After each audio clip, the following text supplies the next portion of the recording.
In 2024, Kiev launched attacks on more than 80 Russian oil refineries and depots, resulting in the closure of some facilities due to damage and costly repairs. As a result of Ukraine's aggressive policy, 4 major Russian oil refineries were forced to suspend their operations. This dramatic picture is causing anxiety not only at the local level, but also in international energy markets. While refineries engulfed by flames remind us once again how fragile the security of energy supply is, international market players warn that these developments could have repercussions on global trade and geopolitical balances. Ukrainian drone swarm targets Russia's largest Black Sea oil port.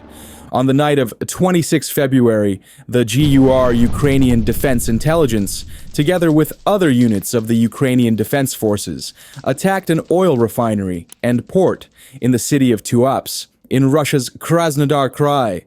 The port of Tuapse is located between Novorossiysk and Sochi. News of the explosions began to appear on television after 2 o'clock in the morning. На Київщині внаслідок нічної ворожої атаки безпілотниками 2 людини загинули і ще 2 отримали травми. Local residents report a hit on the territory of the oil refinery in the city of Tuapse. In a public statement, it was said that air defense forces were on duty in the area due to intense attacks by drones. According to local residents online, explosions were heard in different districts of Tuapse.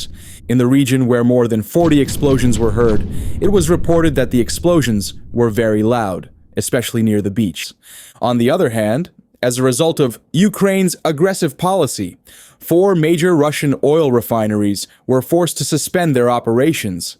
Russia's Syzran refinery, operated by Rosneft, one of the country's largest oil production companies, suspended operations on February 19th following an attack by a Ukrainian drone that caused a fire.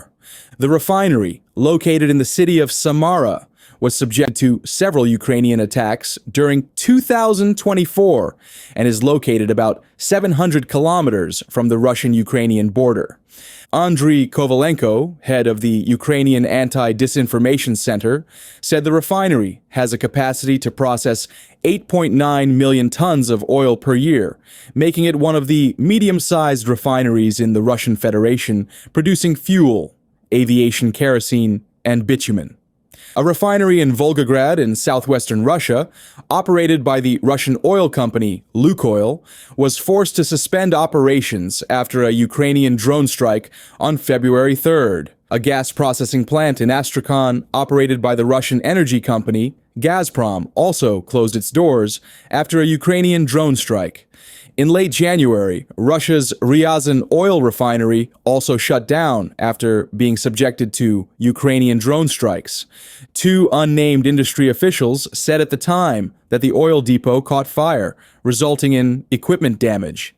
One of the industry sources said that rail loading equipment was damaged. There were no railroad loadings. They stopped processing oil.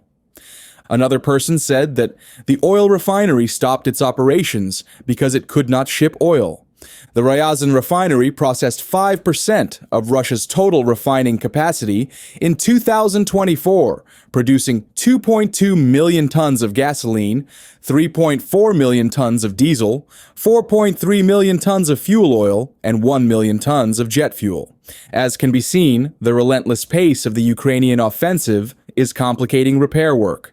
The attacks are draining the resources that Russian companies need to increase oil production and exports to achieve their state objectives. Moreover, it is not that the Russians are not trying to prevent the attacks. Ukrainian analysis group Frontelligence Insight has noted improved camouflage and protective measures at some Russian bases and fuel depots. But Russian air defenses are weakened. The oil industry is spread across Russia's vast territory, and it is impossible to defend everywhere.